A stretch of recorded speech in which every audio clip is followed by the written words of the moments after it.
Hello friends, good morning to all of you. स्वागत है एक बार फिर से आप सभी विद्यार्थियों का उत्कर्ष का ऑनलाइन प्लेटफॉर्म पर। कैसे हैं आप सारे लोग? स्वागत है एक बार फिर से आप लोगों का डेली 5 क्वेश्चन की सीरीज़ में और इस पॉलिटी बूस्टर सीरीज़ में, जो आपके पॉलिटी की स्कोर को और बेहतर बनाएगा और पॉलिटी की समझ को और बेहतर करेगा। जितने कन्फ्यूजिंग पॉइंट हैं उन सबको क्लियर करेगा और उम्मीद कर रहे हैं कि आप लोग क्लासेस कर रहे हैं और आप लोग के बहुत सारे पॉइंट्स क्लियर भी हो रहे होंगे और आप लोगों ने इस सेशन को बहुत सराहा, बहुत प्यार दिया। और मैं भी कोशिश करूंगा कि जो उम्मीद आप लगाकर हमसे बैठे, जो अपेक्षा किए हैं, उन अपेक्षाओं पर मैं खरा उतर सकूं और आपके स्कोर को और बेहतर बनाकर आपकी सफलता को सुनिश्चित कर सकूं। तो सभी लोग जल्दी से जुड़िएगा और एक बार सेशन को अपने ग्रुप में शेयर करिएगा ताकि ये सीरीज़ का लाभ प्रदेश भर के सभी विद्यार्थी उठा सकें। तो चलते हैं सीधा सेशन में। 5 क्वेश्चन की सीरीज़ में पहला क्वेश्चन आपके सामने। सब बिल्कुल आप सभी लोगों के सारे कमेंट्स पढ़ते हैं। जितने अब तक कमेंट, लगभग 1000 कमेंट्स आप विद्यार्थियों के आए हैं। कोई एक सिंगल कमेंट्स नहीं है जो मैंने अब तक नहीं पढ़ा है, सब मैंने पढ़े हैं। जो आप ये बताते हैं कि क्लीनशिप में रहते हैं, ज़्यादा स्मार्ट लगते हैं, वो भी मैंने पढ़ा है। तो आपके जितने फीडबैक है सब मैं पढ़ता हूँ। उसमें कुछ नए सुझाव भी हैं, कुछ एक दो बातें हैं जिसको मुझे और भी करना है। जैसे कुछ बच्चों ने कहा सर संविधान संशोधन का क्वेश्चन करा दीजिएगा, कराऊंगा। कुछ बच्चे ने कहा आर्टिकल कवर कर दीजिएगा, जरूर कराऊंगा। किसी ने बच्चे ने कहा सर अनुसूचित जाति और जनजाति क्षेत्र करा दीजिएगा, मैं कराऊंगा। और बाकी प्यार में जो भी बातें आपने लिखी वो आपका सम्मान है, वो आपका प्यार है और आपकी वजह से मेरा वजूद है। मैं इमरान हूँ तो सिर्फ आपकी वजह से हूँ और बाकी मेरा कोई वजूद नहीं। मेरा जो भी वजूद है, जो भी सम्मान है, जो भी लोकप्रियता है, वो आप विद्यार्थियों के प्यार विश्वास की वजह से है। तो आपके सारे फीडबैक देखे हैं, उसके लिए तहे दिल से शुक्रिया, बहुत धन्यवाद। और आपके वही फीडबैक हैं जो मुझे बहुत ताकत देते हैं और मुझे अच्छे काम को करने के लिए, लगातार मेहनत करने के लिए और बेहतर करने के लिए मुझे लगातार प्रेरित कोई करता है तो कोई और दूसरी चीज़ नहीं, वो आप विद्यार्थियों का प्यार है और आपके वो कमेंट्स हैं। चलिए आगे चलते हैं, पहले क्वेश्चन पर नजर डालते हैं आज के।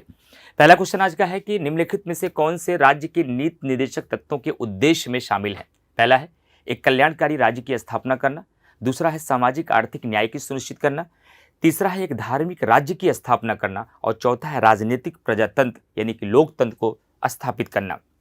तो ध्यान रखिएगा, अब डीपीएसपी की बात आती है फ्रेंड्स, तो ध्यान रखिएगा डीपीएसपी का मतलब direct principle of state policy. अगर डीपीएसपी की बात आती है, राज्य की नीति निर्देशक तत्व की बात आती है, तो आयोग अक्सर इस पे इसके उद्देश्य को लेकर, इसके पर्पस को लेकर सवाल पूछता है कि डीपीएसपी का मुख्य उद्देश्य क्या है। तो इसका मुख्य उद्देश्य क्या होता है? एक वेलफेयर स्टेट की स्थापना करना। इसका पहला उद्देश्य क्या होता है? एक कल्याणकारी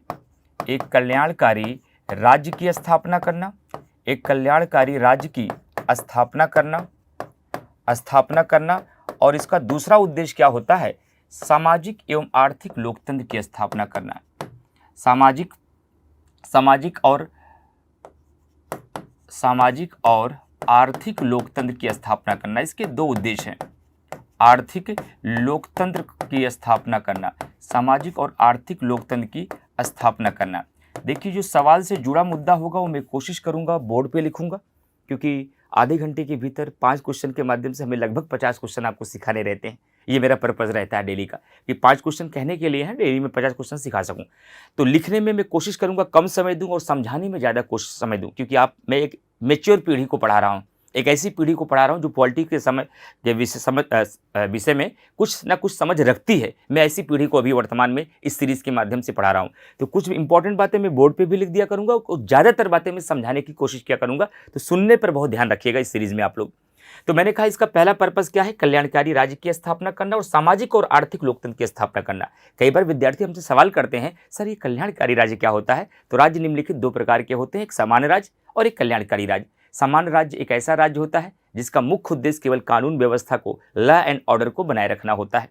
जबकि कल्याणकारी राज्य का कैसा राज्य होता है? एक ऐसा राज्य जो लॉ एंड ऑर्डर को मेंटेन रखने के साथ साथ लोगों की, जनता की बुनियादी आवश्यकताओं की पूर्ति करे, उनकी दैनिक ज़रूरतों की पूर्ति करे, उनके लिए शिक्षा की व्यवस्था, स्वास्थ्य की व्यवस्था, रोजगार की व्यवस्था, आवास की व्यवस्था, इंफ्रास्ट्रक्चर की व्यवस्था। इंफ्रास्ट्रक्चर क्या होता है सर? जैसे कि बिजली, पानी, सड़क, पुल, हाईवेज, इन सब की व्यवस्था करना जहां राज्य का कर्तव्य होता है, ऐसा राज्य केवल समान राज्य नहीं होता है, उसे कल्याणकारी राज्य कहा जाता है। और संविधान निर्माताओं ने डीपीएसपी के माध्यम से राज्य को जो भी निर्देश दिए गए हैं वो निर्देश कल्याणकारी राज्य की स्थापना को सुनिश्चित करते हैं। इसलिए कहा जाता है कि नीति निर्देशक तत्वों का पहला उद्देश्य है एक कल्याणकारी राज्य की स्थापना करना तथा सामाजिक और आर्थिक लोकतंत्र की स्थापना करना। समाज के भीतर सबको समान अवसर देना, सबके साथ समानता का भाव रखना और आय की असमानता को कम करना, देश के संसाधनों का समता मूलक वितरण करना और सभी का कल्याण करना, ये राज्य का कर्तव्य है। सर, मैंने सुना है कि डीपीएसपी तो अपरिवर्तनीय है। ठीक सुना है। और जो अपरिवर्तनीय होता है उसे न्यायिक संरक्षण नहीं प्राप्त है, ये भी ठीक सुना है। तो फिर आप यूं क्यों कह रहे हैं कि राज्य का ये कर्तव्य है? जब अपरिवर्तनीय है, ये तो राज्य की इच्छा पर है ना। नीति निर्देशक तत्व का प्राप्त होना या देना, ये तो राज्य की इच्छा पर है। और ये अपरिवर्तनीय से तो न्यायिक संरक्षण भी नहीं प्राप्त है। और जो राज्य की इच्छा पर है फिर कर्तव्य कैसे हो सकता? हो सकता है, क्योंकि भारतीय संविधान का आर्टिकल 37 कहता है डीपीएसपी आर इनफोर्सिएबल। राज्य के नीति निर्देशक तत्व अपरिवर्तनीय है, लेकिन फिर भी ये शासन में मूलभूत हैं, फंडामेंटल हैं। यानी कि राज्य का कर्तव्य है कि इन निदेशक तत्वों का वह पालन करे। जब वह योजनाएं बनाए, जब वह कानून बनाए, जब वह विधियां बनाए, तो इस बात का ध्यान रखे कि निदेशक तत्वों का भी वह क्रियान्वयन करती रहे। इसलिए नीति निर्देशक तत्वों का पहला उद्देश्य है एक कल्याणकारी राज्य की स्थापना करना, एक सामाजिक और आर्थिक लोकतंत्र की स्थापना करना। ये डीपीएसपी का उद्देश्य है। अगर कभी सवाल आ जाए कि राजनीतिक लोकतंत्र की स्थापना करना राजनीतिक लोकतंत्र के आदर्श किसमें मिलते हैं, राजनीतिक लोकतंत्र के आदर्श किसमें मिलते हैं, तो राजनीतिक लोकतंत्र के आदर्श जो हैं वह किसमें निहित हैं? वह फंडामेंटल राइट में निहित है, ना कि डीपीएसपी में है। और डीपीएसपी की प्रगति कैसी है? सकारात्मक है, क्योंकि ये पॉजिटिव इंस्ट्रक्शन है जो राज्य को दिया गया है। और जबकि मौलिक अधिकार क्या है? ये नकारात्मक प्लस सकारात्मक है, क्योंकि यहाँ पर ये जो अधिकार होते हैं वो राज्य के कृत्यों पर, राज्य के कार्यों पर प्रतिबंध लगाते हैं कि आपको ये नहीं करना है। हालांकि कुछ पॉजिटिव इंस्ट्रक्शन भी है मौलिक अधिकार में, लेकिन ज्यादातर मौलिक अधिकारों की प्रगति नकारात्मक मानी जाती है। लेकिन राज्य के नीति निर्देशक तत्वों के अंतर्गत राज्य को संविधान सभा द्वारा इंस्ट्रक्शन दिया गया है, निर्देश दिया गया है कि आपको नागरिकों के लिए क्या करना चाहिए। और मौलिक अधिकार के माध्यम से राज्य के कृत्यों पर प्रतिबंध लगाया गया है कि आपको क्या नहीं करना चाहिए। इसलिए कल्याणकारी राज्य की स्थापना करना डीपीएसपी का उद्देश्य है। सामाजिक और आर्थिक न्याय को सुनिश्चित करना भी डीपीएसपी का उद्देश्य है। लेकिन धार्मिक राज्य की स्थापना करना कैसे हो सकता है? ये तो पंथ निरपेक्षता के विरुद्ध हो गया। पंथ निरपेक्ष राज्य से तात्पर्य है कि ऐसा राज्य जिसका अपना कोई राजकीय धर्म नहीं होता है। और अगर डीपीएसपी का उद्देश्य धार्मिक राज्य की स्थापना करना हो जाएगा तो भारत कहाँ रह गया पंथ निरपेक्ष राज्य? तब तो पंथ निरपेक्षता को खतरा हो जाएगा, तब तो पंथ निरपेक्षता को चोट हो जाएगी। तो तीसरा तो अपने आप कट गया। और अगर तीसरा कट गया तो ये दोनों विकल्प कट गए। चौथा चेक कर लीजिए कि राजनीतिक प्रजातंत्र को स्थापित करता नहीं, राजनीतिक लोकतंत्र के आदर्श जो है मौलिक अधिकार में निहित है, जबकि सामाजिक और आर्थिक लोकतंत्र के आदर्श जो है वह डीपीएसपी में निहित है। इसलिए तीसरा और चौथा दोनों गलत है, पहला और दूसरा सही है। तो राइट आंसर आपका क्या होगा? 1 और 2 होगा। ये पर्पस को लेकर ये बातें ध्यान रखेंगे। बाकी समान बातें की बात किया जाए, डीपीएसपी भाग 4 में है, आयरलैंड के संविधान से प्रेरित है, यह अपरिवर्तनीय है और इसकी प्रकृति सकारात्मक है। राज्य को दिया गया सकारात्मक निर्देश है, लेकिन फिर भी इसका पालन करना राज्य का कर्तव्य है। आपने पेपर पिछला देखा था 11 फरवरी 2024 को, सीधा यही सवाल आया था, निम्नलिखित कथनों पर विचार कीजिए। पहला स्टेटमेंट था राज्य के नीति निर्देशक तत्व अपरिवर्तनीय है। दूसरा स्टेटमेंट था राज्य का कर्तव्य है कि निदेशक तत्वों का पालन करे। दोनों स्टेटमेंट सही थे, आंसर था उसका सी। 1 और 2 दोनों सही हैं। याद आ रहा आपको? 11 फरवरी को ये क्वेश्चन पूछा गया था।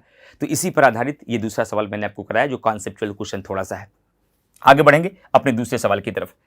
दूसरा सवाल है कि फजल अली आयोग के संदर्भ में निम्नलिखित कथनों पर विचार कीजिए। इस आयोग में अध्यक्ष सहित 3 सदस्य सम्मिलित थे। आयोग ने एक राज्य एक भाषा के सिद्धांत को स्वीकार किया है। फजल अली आयोग पर बहुत बार सवाल आया है, अलग अलग परीक्षाओं में आया है, अलग अलग कमीशन ने यहां से क्वेश्चन पूछे हैं।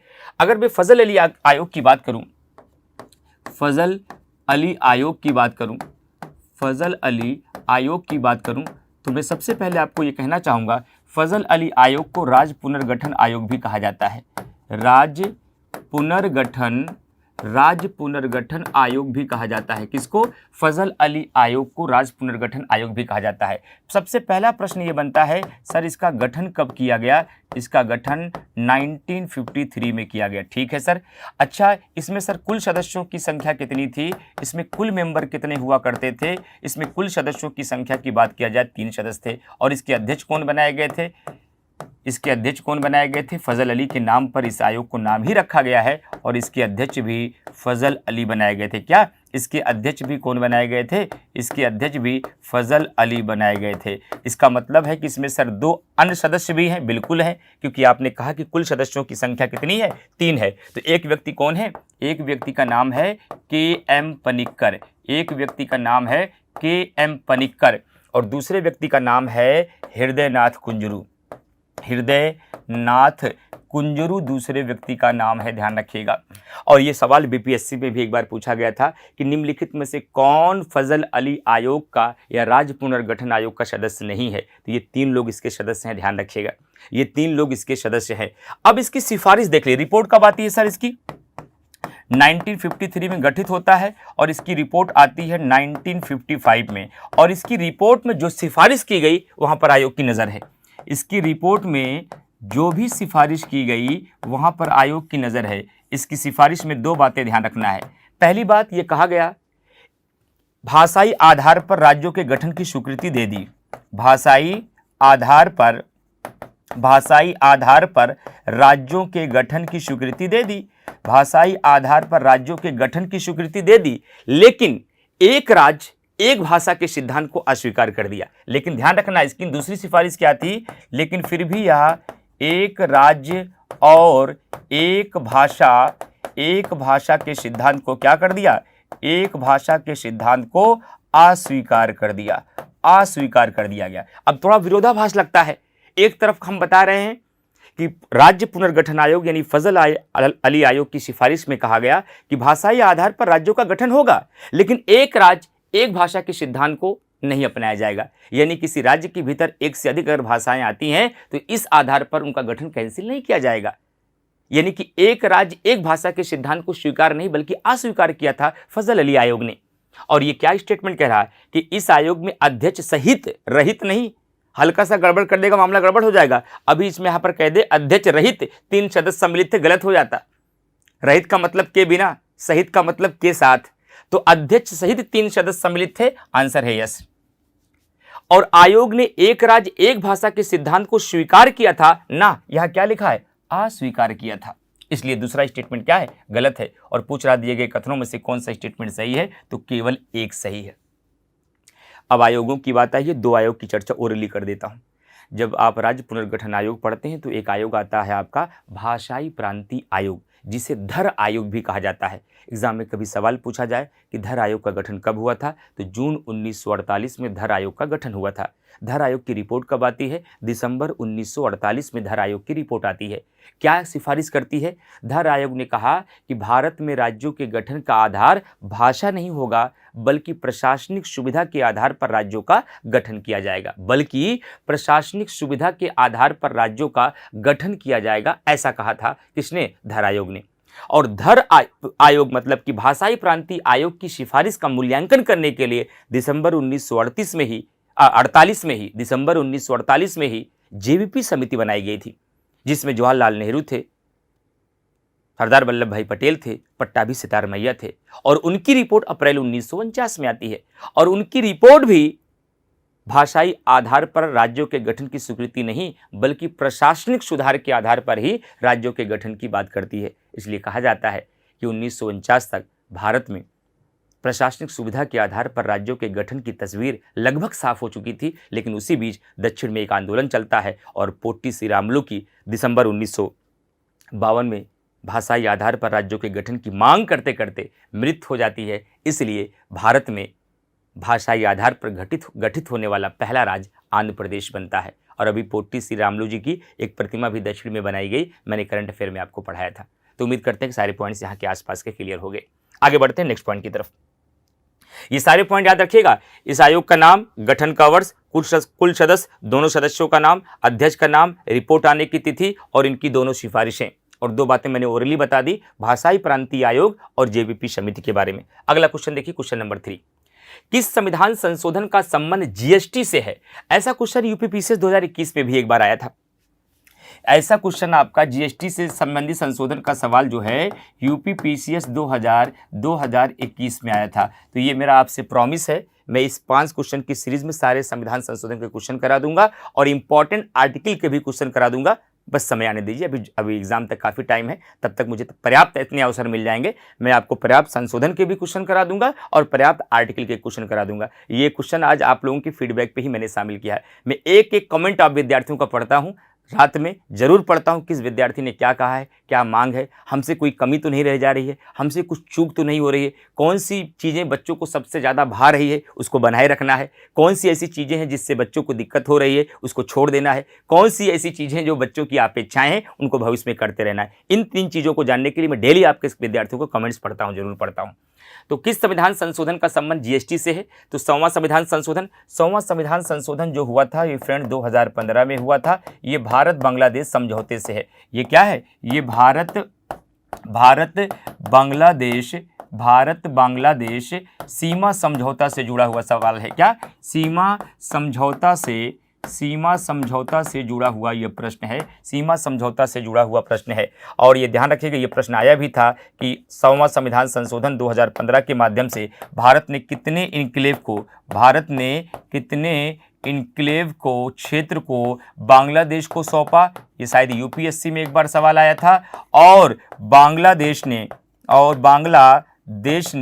कितने इनक्लेव को भारत को सौंपा, ये क्वेश्चन पूछा गया था। तो भारत ने लगभग 111 इनक्लेव को बांग्लादेश को सौंपा था और बांग्लादेश ने भारत को लगभग कितना, 51 इनक्लेव को भारत को सौंपा था। ये क्वेश्चन भी एक बार पूछा गया था। और 101वां संविधान संशोधन की बात किया जाए तो 101वां संविधान संशोधन की बात किया जाए, इसका संबंध जो ये 2016 में हुआ और ये लागू हुआ। और ये 2016 में जो लागू हुआ 101वां संविधान संशोधन, इस संशोधन के माध्यम से क्या किया गया था, इसका संबंध जो है जीएसटी से था, इसलिए 279A उस समय जोड़ा गया था। क्या? 279A उस समय जोड़ा गया था, ये ध्यान रखिएगा। उसके बाद 99वां संविधान संशोधन की बात किया जाए तो इसका संबंध किससे था? NJAC से था। क्या? NJAC, national judiciary appointment commission के माध्यम से 99वां संविधान संशोधन 2014 के माध्यम से NJAC का गठन किया गया था। NJAC का गठन किया गया था। और NJAC का गठन किसके स्थान पर किया गया था? कॉलेजियम व्यवस्था के स्थान पर किया गया था, ताकि कॉलेजियम के स्थान पर NJAC के द्वारा न्यायाधीशों की नियुक्ति किया जाए, जिसमें कुल 6 सदस्य हुआ करते थे। कितने? जिसमें कुल 6 सदस्य हुआ करते थे। एक मुख्य न्यायाधीश थे, 2 वरिष्ठतम न्यायाधीश थे, एक केंद्रीय गृह मंत्री थे और साथ ही साथ इसमें दो विधि से ज्ञान रखने वाले प्रख्यात व्यक्ति हुआ करते थे इसमें। तो लेकिन जो दो प्रख्यात व्यक्ति होते थे, उनकी चयन समिति में भारत का प्रधानमंत्री होता था, लोकसभा का विपक्ष का नेता होता था, लोकसभा का अध्यक्ष होता था, इसलिए इसमें कार्यपालिका का हस्तक्षेप था।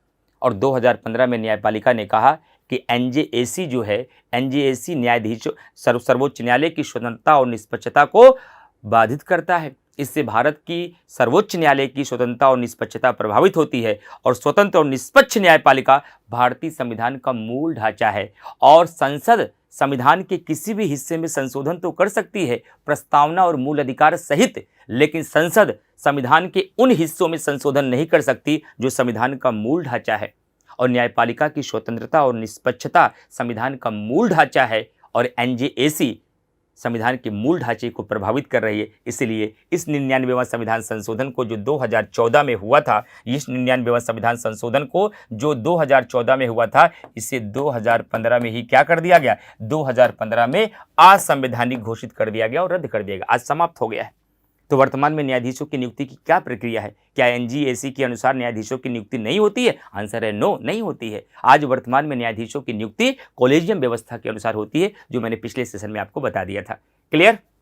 अगला देखिए, 97वां संविधान संशोधन आया है। यहाँ पर 97वां संविधान संशोधन यहाँ पर आया है। तो फ्रेंड ध्यान रखिएगा, 97वां संविधान संशोधन जो हुआ था यह 2011 में हुआ था। और इस 97वां संविधान संशोधन के माध्यम से 3 जगह परिवर्तन हुआ।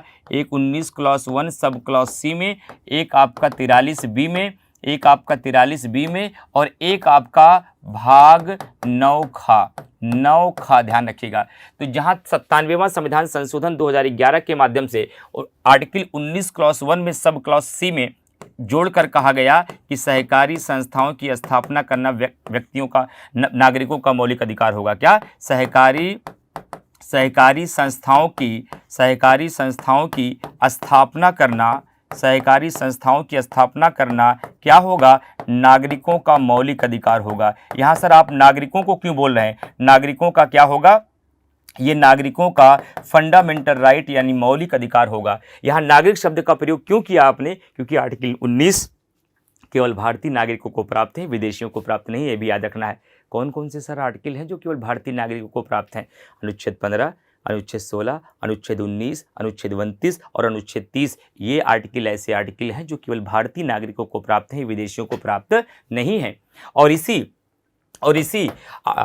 97वां संविधान संशोधन 2011 के माध्यम से 43B को जोड़ा गया, 43B को जोड़ा गया और 43B में जोड़ करके क्या कहा गया था कि सहकारी संस्थाओं का विकास करना राज्य का कर्तव्य है। सहकारी संस्थाओं का विकास करना किसका कर्तव्य होगा?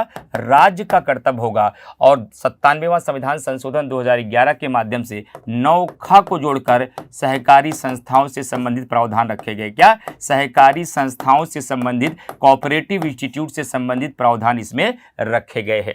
ठीक है, तो ये सारी बातें मैंने आपको बता दी। 100वां भी, 101वां भी, 99वां भी, 97वां भी। और ये क्या पूछा है कि संविधान संशोधन का संबंध जीएसटी से है, तो 101वां से है। राइट आंसर आपका बी हो जाएगा। सर लेकिन 106 संशोधन हो चुके हैं, कहीं से भी सवाल आ सकता है। हम पर्याप्त इतने क्वेश्चन आगे शामिल कर लेंगे, सारे संशोधनों का धीरे धीरे ऑपरेशन हम लोग इसी सेशन में कर लेंगे। ठीक है, चिंता मत करिएगा। आगे बढ़ते हैं क्वेश्चन नंबर 4 की तरफ। 73वां संविधान संशोधन के संदर्भ में निम्नलिखित में से कौन से कथन सही हैं? पहला है, इस संशोधन के द्वारा ही भारतीय संविधान में 11वीं अनुसूची जोड़ी गई जो नगर पालिका से संबंधित है। बहुत बढ़िया। इस संशोधन द्वारा भारतीय संविधान में एक नया भाग 9 जोड़ा गया जिसे पंचायत नाम दिया गया। ठीक है।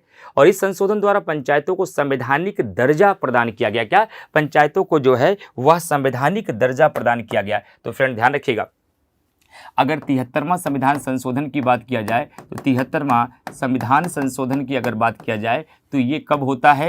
ये होता है 1992 में। लेकिन ये लागू कब होता है ये भी सवाल पूछा जाता है कि 73वां संविधान संशोधन 1992 कब लागू हुआ? तो ये 24 अप्रैल 1993 में लागू होता है। कब?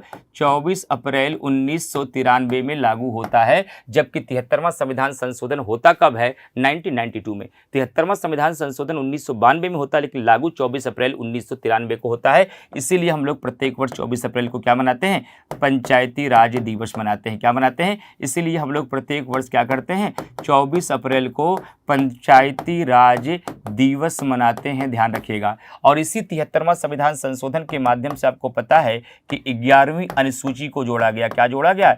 11वीं अनुसूची को जोड़ा गया। और 11वीं अनुसूची के अंतर्गत पंचायत को कार्य करने के लिए 29 विषय 29 सब्जेक्ट 29 विषय दिए गए पंचायतों को कार्य करने के लिए इसी संशोधन के माध्यम से। और इसी 73वें संविधान संशोधन के माध्यम से भाग 9 के अंतर्गत पंचायत शब्द को पंचायत को रखा गया। किसको रखा गया? पंचायत को रखा गया है, क्योंकि जब संवैधानिक मान्यता इसको मिल गई है। और इसके ध्यान रखिएगा, पंचायत का प्रावधान जो किया गया वह अनुच्छेद 243 से लेकर के 243 ओ तक पंचायत के चुनाव, कार्यकाल, योग्यता, आरक्षण, तमाम मुद्दों के बारे में जो बातें रखी गई वो किसमें रखी गई? वह अनुच्छेद 243 से लेकर 243 ओ के मध्य पंचायत के बारे में रखा गया है। ठीक है। लेकिन 73वें संविधान संशोधन का संबंध जो है नगर पालिका से नहीं है। 73वें संविधान संशोधन का संबंध जो है वह नगर पालिका से नहीं है। नगर पालिका का जो संबंध है वो किससे है? नगर पालिका का जो संबंध है वह 74वां संविधान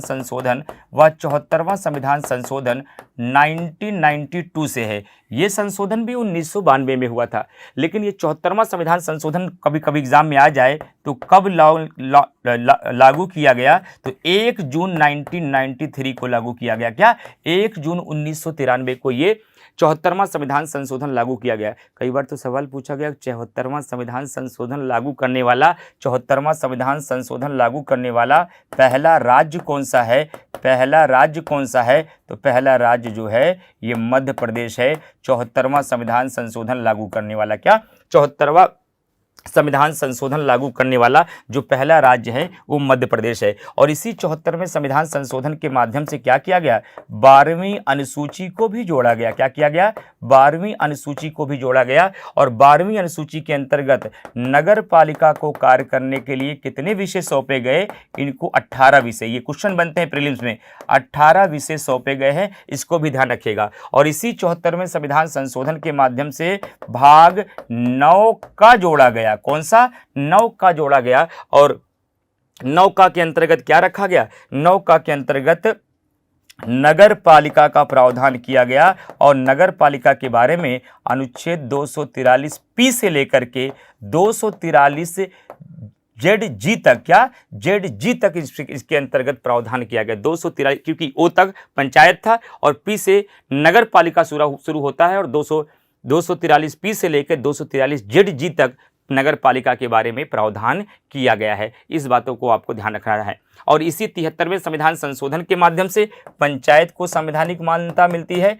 जहां पंचायत को संवैधानिक मान्यता मिलती है, वहीं 74वें संविधान संशोधन के माध्यम से नगर पालिका को संवैधानिक मान्यता मिलती है। क्या, नगर पालिका को संवैधानिक मान्यता मिलती है, इसको भी ध्यान रखिएगा। नगर पालिका को संवैधानिक मान्यता मिलती है, इसको भी ध्यान रखिएगा। अब बात 73वां संविधान संशोधन की आई है, तो मैं 2 बातें ओरली बताऊंगा। बोर्ड भर चुका है, अब मैं मुजबानी कुछ बातें आपको बताना चाहूंगा, ध्यान से सुनिएगा और ये ऑडियो आपके लिए और इंपॉर्टेंट होगा। मैं आपको अब ये बताना चाहता हूं कि 73वें संविधान संशोधन के माध्यम से कौन कौन से स्वविवेकी उपबंध थे और कौन कौन से अनिवार्य उपबंध थे, कौन कौन से अनिवार्य उपबंध थे, ये मैं आपको ओरली बता रहा हूं। क्योंकि 73वें संविधान संशोधन के माध्यम से कुछ अनिवार्य उपबंध थे और कुछ स्वविवेकी उपबंध थे। जो अनिवार्य उपबंध थे वो सभी राज्यों को करने थे, और जो स्वविवेकी उपबंध थे वो राज्य की इच्छा पर छोड़े गए थे। मैं सबसे पहले आप विद्यार्थियों को बताना चाहूंगा कि 73वें संविधान संशोधन के माध्यम से क्या अनिवार्य रूप से सभी राज्यों को करना था, प्रत्येक राज्य को पंचायत का गठन करना था। अगर पंचायतों का विघटन हो जाएगा तो 6 माह के भीतर चुनाव करा लेना होगा। तीसरी बात, पंचायतों के चुनाव के लिए उम्मीदवारों की न्यूनतम आयु 21 वर्ष होगी। यूपीएससी 2025, आईएएस 2025 में ये सवाल पूछा गया था। चौथी बात, जिस राज्य की जनसंख्या 20 लाख से कम होगी वहां मध्य स्तर के पंचायत की आवश्यकता नहीं है। यह दूसरा स्टेटमेंट भी आपके पंचायत में पूछा गया था। इसी बाल का सवाल है, अगर आपने पेपर देखा है यूपीएससी 2025, आईएएस 2025 में पंचायत के संबंध में ये 2 स्टेटमेंट पूछे गए थे कि पंचायतों के उम्मीदवार की न्यूनतम आयु 21 वर्ष है। यस। क्या सभी राज्यों में 3 स्तर की पंचायतों की व्यवस्था है? नो, क्योंकि 73वें संविधान संशोधन में अनिवार्य रूप से कहा गया है ऐसा राज्य जिनकी जनसंख्या 20 लाख से कम होगी वहां मध्य स्तर की पंचायत की आवश्यकता नहीं होगी। और क्या कहा गया सर 73वें संविधान संशोधन के अनिवार्य उपबंध में? और कहा गया कि प्रत्येक राज्य को एक राज्य निर्वाचन आयोग का गठन करना होगा जो पंचायतों के लिए चुनाव की व्यवस्था करेगी। ये बात आर्टिकल 243 के में लिखी गई है। और कहा गया प्रत्येक राज्य को एक राज्य वित्त आयोग का गठन करना होगा जो पंचायतों का वित्तीय मूल्यांकन करेगी। और कहा गया पंचायतों के प्रत्येक स्तर पर प्रत्यक्ष रूप से चुनाव होगा, लेकिन मध्य स्तर और जिला स्तर के अध्यक्षों का चुनाव अप्रत्यक्ष रूप से किया जाएगा। और क्या कहा गया? और कहा गया कि पंचायतों में प्रत्येक स्तर पर महिलाओं को 1/3 या 33% का रिजर्वेशन दिया जाएगा। और पंचायतों में महिलाओं को आरक्षण का प्रावधान आर्टिकल 243 डी में किया गया है, 243 डी में किया गया है। और कहा गया पंचायतों के भीतर अनुसूचित जातियों और जनजातियों को उनकी जनसंख्या के अनुपात में रिजर्वेशन दिया जाएगा। ये सभी राज्य को अनिवार्य रूप से करना था क्योंकि 73वां संविधान संशोधन के ये अनिवार्य उपबंध थे। सवाल उठता है कि सर 73वां संविधान संशोधन के स्वविवेकी उपबंध क्या थे? स्वविवेकी उपबंध का मतलब होता है जो राज्य की इच्छा पर छोड़ दिए गए थे। स्वविवेकी उपबंध में कहा गया था अगर कोई राज्य चाहे तो अपने राज्य के भीतर ओबीसी को भी आरक्षण दे सकता है। अगर कोई राज्य चाहे तो अपने राज्य के भीतर महिलाओं को 33% से अधिक आरक्षण दे सकता है। अगर कोई राज्य चाहे तो अपने राज्य के भीतर मध्य स्तर और जिला स्तर के पंचायतों में विधायकों और सांसदों को भी सदस्यता दे सकता है। अगर कोई राज्य चाहे तो अपने राज्य के भीतर 29 विषयों में से जितने विषय चाहे अपने पास रख ले और जितने विषय चाहे वह पंचायतों को हस्तांतरित कर दे। और यदि राज्य चाहे जिन विषयों पे चाहे उन विषयों पर वह पंचायतों को कर लगाने की शक्ति दे, टैक्स वसूलने की शक्ति दे, और जिन विषयों पर चाहे तो वह अपने पास पावर रखे रहे। ये राज्यों के स्वविवेकी उपबंध है। आयोग स्वविवेकी से सवाल तो नहीं बनाता, लेकिन अनिवार्य से सवाल जरूर बनाता है, इसलिए ध्यान रखिएगा। अनिवार्य उपबंध में जो बातें मैंने बताई वहीं से सवाल आया है इस बार आईएएस 2025 में। तो इसका पहला स्टेटमेंट क्या है? इस संशोधन के द्वारा ही भारतीय संविधान में 11वीं अनुसूची जोड़ी गई। बिल्कुल ठीक है। जो नगर पालिका से संबंधित है, पंचायत से संबंधित है। पहला गलत, हल्का सा नजर हटेगी, क्वेश्चन गलत हो जाएगा। इस संशोधन द्वारा भारतीय संविधान में एक नया भाग 9 जोड़ा गया, जिसे पंचायत नाम दिया गया। हाँ, भाग 9 के अंतर्गत ही पंचायत जोड़ा गया 73वें संविधान संशोधन के माध्यम से, राइट है। और इस संशोधन द्वारा पंचायतों को संवैधानिक दर्जा प्रदान किया गया, यह भी राइट है। तो राइट आंसर आपका 2 और 3 हो जाएगा। तो राइट आंसर आपका सी बनेगा। इसका क्या राइट आंसर सी बनेगा। तो उम्मीद करते हैं कि सारे पॉइंट्स आसपास के क्लियर हो गए होंगे। आगे बढ़ते हैं। और इसका एडवांस लेवल देखना होगा तो मैराथन में मिलेगा 5 जुलाई को। इसका एडवांस लेवल देखना होगा तो, और अभी तो ये तो केवल 5 क्वेश्चन के लिए एक बेसिक इन्फॉर्मेशन है आपके लिए, और एडवांस लेवल में आने के लिए आप मैराथन में मिलिएगा, और कंप्लीट लेवल के लिए किसी बैच में कभी आइएगा। आगे बढ़ते हैं, अंतिम सवाल को देखते हैं आज के सेशन को। भारत में त्रिस्तरीय पंचायती राज व्यवस्था की सिफारिश किसने की थी? सिफारिश किसने की थी? ध्यान रखिएगा। पंचायतों के संबंध में कुछ महत्वपूर्ण समितियां हैं। पंचायतों के संबंध में कुछ महत्वपूर्ण समितियां हैं। क्या? कुछ महत्वपूर्ण समितियां हैं, और इन समितियों से सवाल पंचायतों में हमेशा बनते हैं। अब सवाल उठता है कि पंचायतों के संबंध में कौन कौन से महत्वपूर्ण कमेटी हैं जो एग्जामिनेशन के लिए इंपॉर्टेंट है सर। सबसे पहले आप ध्यान रखिएगा, बलवंत राय मेहता समिति। ध्यान रखिएगा, अच्छा, बलवंत राय मेहता समिति याद रखिएगा। बलवंत राय मेहता समिति याद रखिएगा, ठीक है। बलवंत राय मेहता समिति याद रखिएगा। और बलवंत राय मेहता समिति के बाद याद रखिएगा, एक समिति पंचायतों से संबंधित कभी कभी पूछ लिया जाता है कि क्या इसका संबंध पंचायत से है। हालांकि इस समिति का कार्य कुछ और भी था, लेकिन इसका जुड़ाव पंचायत से भी रहा। इसके अलावा एक समिति आती है सादिक अली समिति। क्या? एक सादिक अली समिति आती है, इसका भी संबंध वैसे पंचायतों से रहा है। इसके अलावा एक इंपॉर्टेंट समिति आप पढ़ते हैं, आरओ में एक बार पूछा भी गया था, अशोक मेहता समिति। क्या? अशोक मेहता समिति जो है, अशोक मेहता समिति, ये भी इंपॉर्टेंट है। इसके अलावा एक समिति और इंपॉर्टेंट है, जीवीके राव समिति। क्या? जीवीके राव समिति। जीवीके राव समिति भी जो है ये भी इंपॉर्टेंट है। इसके अलावा एक समिति पूछी जाती है, एलएम सिंघवी समिति। कौन सी? एलएम सिंघवी समिति भी पूछी जाती है, इसको भी ध्यान रखिएगा। ये एलएम सिंघवी समिति पूछी जाती है, इसको भी ध्यान रखिएगा। और सबसे लास्ट में एक समिति और याद रखिएगा, थुंगन समिति। इतने में आपका काम हो जाएगा। हालांकि आगे चलकर एक समिति आपकी वर्धा समिति भी बनती है जो 1991 के आसपास, हालांकि इतना आपके लिए पर्याप्त है। बलवंत राय मेहता समिति की बात किया जाए तो इसका गठन कब किया गया? सबका गठन वर्ष पहले पूछा जाता है। इसका गठन जो किया गया 1956 में किया गया, लेकिन रिपोर्ट 57 में आती है, इसलिए कई बार 57 भी कई जगह पर लिखा रहता है। संथानम समिति की बात किया जाए, इसका गठन जो किया गया 1962 में किया गया। सादिक अली समिति की अगर बात किया जाए, इसका गठन जो किया गया 1964 में किया गया। अशोक मेहता समिति की बात किया जाए 1977 में गठन हुआ है, लेकिन इसकी भी रिपोर्ट जो आई है 1978 में आई है, तो कई बार 1978 भी पुस्तकों में लिखा रहता है। जीवीके राव समिति की बात किया जाए, इस समिति का गठन जो किया गया है 1985 में किया गया है। और एलएम सिंघवी समिति की गठन की बात किया जाए तो इसका गठन 1986 में हुआ है। और थुंगन समिति के गठन की बात किया जाए, इसका गठन 1988 में हुआ है। ये बार बार आपके एग्जामिनेशन में पूछा जाता है कि कौन सी समिति का गठन कब हुआ है। अक्सर मैच द फॉलोइंग में ये क्वेश्चंस आते हैं। अक्सर मैच द फॉलोइंग में ये क्वेश्चन आपके एग्जामिनेशन में पूछे जाते हैं। तो बलवंत राय मेहता समिति का गठन 1956 में, संथानम समिति का 1962 में, सादिक अली समिति 1964 में, अशोक मेहता समिति 1977 में, जीवीके राव समिति 1985 में, एलएम सिंघवी समिति 1986 में और थुंगन 1988 में। एक सवाल तो ये बनेगा, उपरोक्त में से कौन सी समिति पंचायतों से संबंधित हैं? तो ये सारी समितियां पंचायतों से हैं। इन समितियों का गठन कब हुआ? तो गठन बता सकते हैं। कभी कभी इनकी सिफारिश भी पूछी जाएगी, जैसे बलवंत राय मेहता की सिफारिश पर इन्होंने किसकी बात की थी? त्रिस्तरीय पंचायत की बात की थी। क्या? त्रिस्तर की पंचायत की बात की थी। इन्होंने कहा था कि ग्राम स्तर पर ग्राम पंचायत होगी, ग्राम स्तर पर क्या होगी? ग्राम पंचायत होगी, और मध्य स्तर पर मध्य स्तर पर, खंड स्तर पर, या ब्लॉक स्तर पर, या क्षेत्र। 4 नाम हैं, कंफ्यूजन मत रखिएगा, 4 नाम हैं। चाहे मध्य स्तर, चाहे खंड स्तर, चाहे ब्लॉक स्तर, चाहे क्षेत्र स्तर पर क्या होगी? पंचायत समिति होगी। क्या होगी? पंचायत समिति होगी। लेकिन जिला स्तर पर इन्होंने जिला परिषद की बात की थी। जिला स्तर पर इन्होंने क्या बात की थी? जिला परिषद की बात की थी। ये भी याद रखिएगा, जिला परिषद की बात की थी।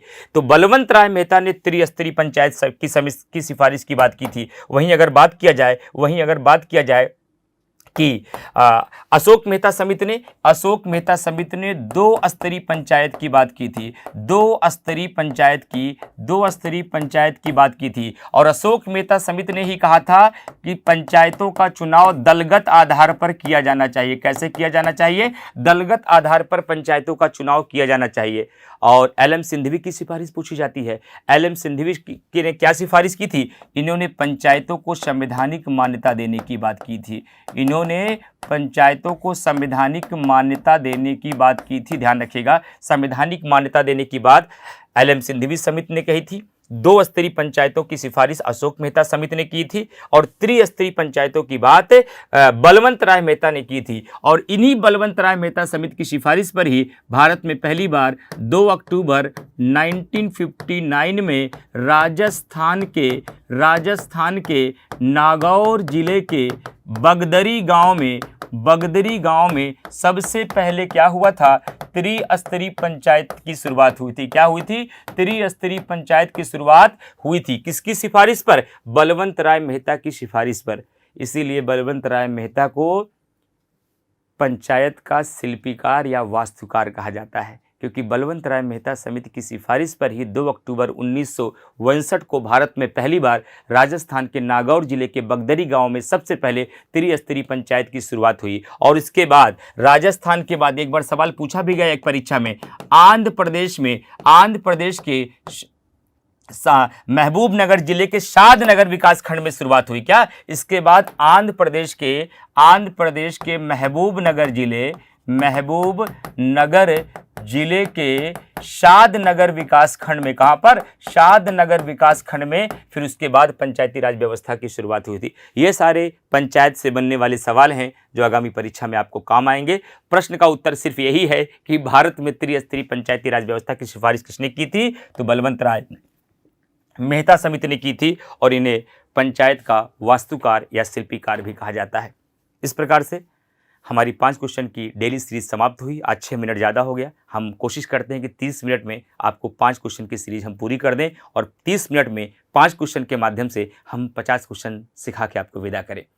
तो आप विद्यार्थी कमेंट करके ज़रूर बताइएगा ये पूरा सेशन कैसा है, इससे आप कितना पॉलिटी सीख पा रहे हैं, कितने कॉन्सेप्ट क्लियर हो रहे हैं और इस क्वेश्चन के माध्यम से आसपास के कितने फैक्ट और कॉन्सेप्ट आपके क्लियर होते जा रहे हैं। और दूसरी जिम्मेदारी आपको है इसी सेशन को पूरे प्रदेश भर के विद्यार्थियों को पहुंचाना है। आपको ये आपके हाथ में है, पढ़ाना, बताना, सिखाना ये मेरी जिम्मेदारी है और हर विद्यार्थी तक पहुंचाना ये आपकी जिम्मेदारी है। तो इसको अपने सभी ग्रुप में, सभी लिंक में शेयर करिए, प्रदेश के हर विद्यार्थियों तक पहुंचाइए ताकि घर बैठे जो भी विद्यार्थी हैं, जो भी वंचित समूह हैं, सब इस क्लास का लाभ ले सके। और कमेंट करके अपनी फीडबैक ज़रूर बताइएगा। मैं फिर मिलूंगा अपनी अगली कक्षा में 9 बजे। आपको डेली ये 5 क्वेश्चन की सीरीज मिलती रहेगी और आप लोग उसका लाभ उठाते रहिए। Thank you very much to all of you.